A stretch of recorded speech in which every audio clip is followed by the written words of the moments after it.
How to write a story in 12 steps. The first thing you gotta do when writing your story is decide whether you want your story to take place in planet Earth. Whether you choose for your story to take place in the past or in the present, you gotta always remember that it follows all of the world rules. In an alternative Earth is where the steampunk happens and you can change little details, but it still follows all of the common rules of planet Earth. Alternative Earth and real Earth have to be very similar, but with alternate Earth, you can start getting a little creative with the nonsense.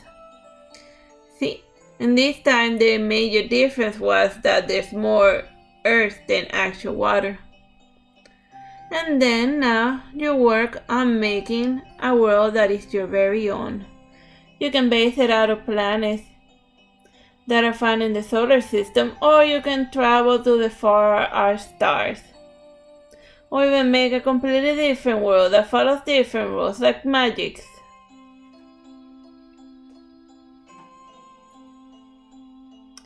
Once you decide that, you gotta decide where your main character will live. He can be a city person. With city, you have to think that most city life is a little chaotic, even in a robot attack, even if you live in a futuristic type of world. The more elements they are moving, the more chaos. Rural is a little bit more peaceful and quiet. And then you go to nature. Nature is usually associated with harmony and peace. And all your trees in your nature harmonious world must be very happy. Because that's what Bob Russell wants. He doesn't want sad trees. After you pick your overall setting, you pick the house of your main character. He can live in a terrible looking dwelling place. Even if your place has pretty colors, it can have a sinister vibe.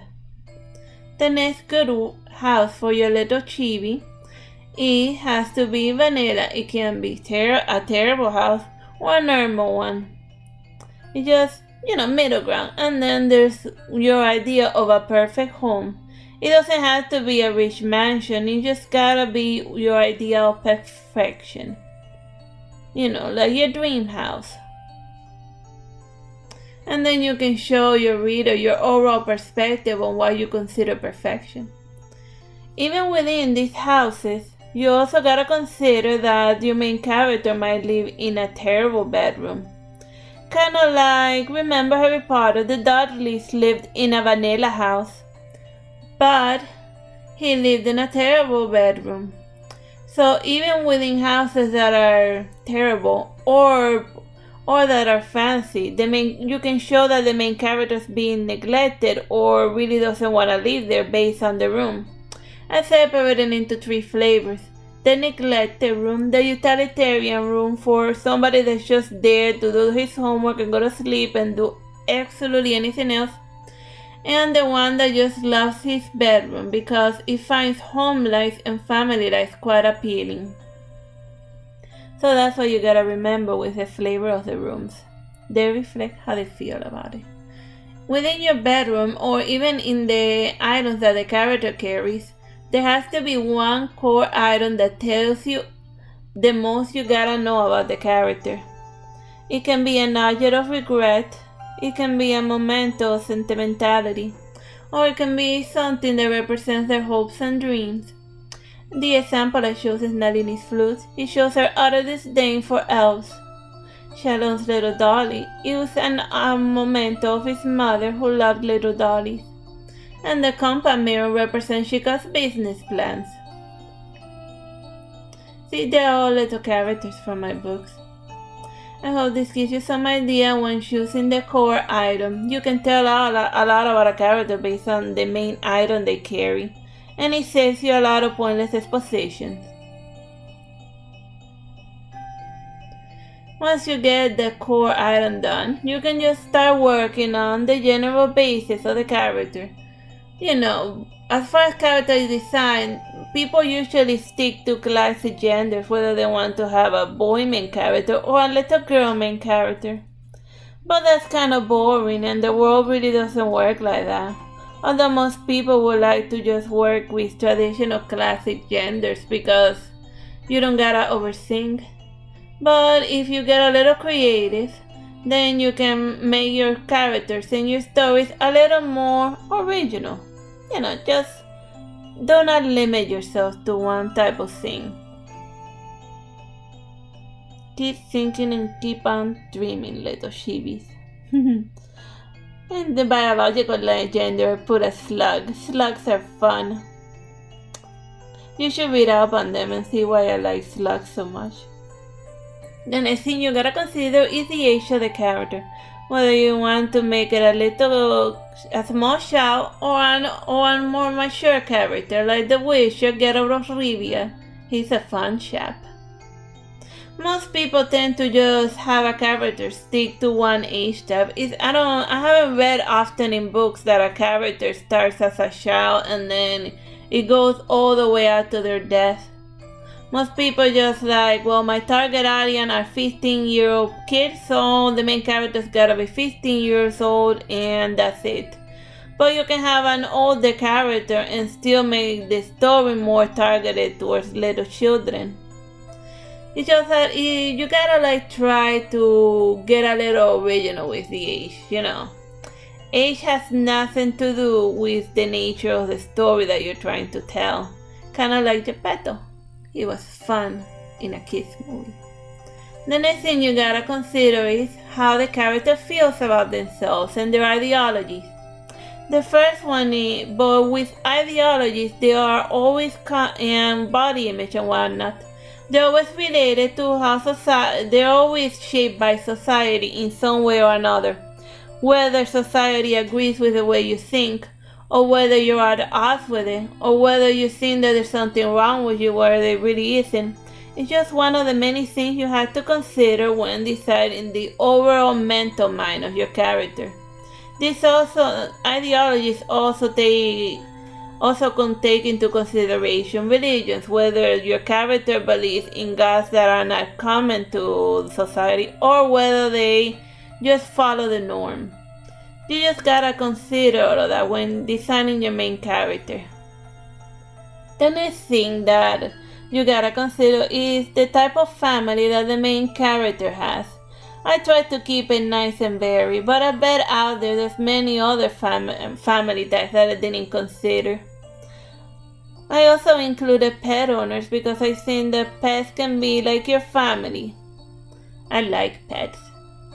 That's why I drew that little girl with a cute little snake. Most people say that snakes are not capable of feeling love and whatnot, but the snakes in the garden, we have a very nice harmonic way of getting along. They know when I come out and we mutually avoid each other, which is the best relationship you can have with a wild snake, Most people should respect little animals and whatnot. As for family purpose, just try to keep it a little fresh. I also included brotherly friends, but you can expand on that. That's the type of family that you form with your best mate, that eventually your bond grows so strong that you feel that a fellow person is your brother or your soul sister, The type of family that you can only form with strangers. Well, there we are. Now we see them all the types of family from up close. The next thing to consider is the little social groups, the people that they like hanging out with, You can create a character that's the popular type, or the one that's kind of a bit of an outcast and nobody kind of likes, like Naruto in the beginning. Or you can just have different little groups and cliques, It's not an outcast character, but it may not be part of a popular group. Or it may be part of groups that are considered fun and socially acceptable. And that could be part of the conflict of your book and whatnot, Just nice little simple things to consider, because humans, even in the outcast type of world, it's very hard to exist without other humans. And even if you're like alone and whatnot, you still gotta talk to a person at some point. I mean, you gotta go to eat and stuff and buy at a restaurant. Then the almost last thing to consider is the behavior types. And here are a bunch of little things that you gotta consider when designing the way that your character behaves. The most basic is what they like and do not like. Do they like the cookies? Do they dislike the broccoli? Another very important aspect is the way that their beliefs work. Are they the type of person that are just like, they tell them a new idea and then they do not agree with it? Or are they the type of person that when they hear a new type of idea, they change it instantaneously? So they're malleable and they go with the wind, whichever they go. And then I guess it will be the middle people that they have strong core beliefs, but they're willing to change their mind if they happen to hear a different opinion. But most of the time, don't count on it. It's gotta be like a very good reason to change their mind about stuff. And then, whether they work out, whether they're lazy, whether they like to read stuff, you gotta consider a lot. And last but certainly not least is the way that you would run your plot. The first way to run your plot is the traditional one with the Shakespeare, your climax, then there's the episodic, cyclical, the Anton Chekhov where nothing ever happens, and then the hitting rock bottom. I hope you find this amusing. Bye bye, and God bless.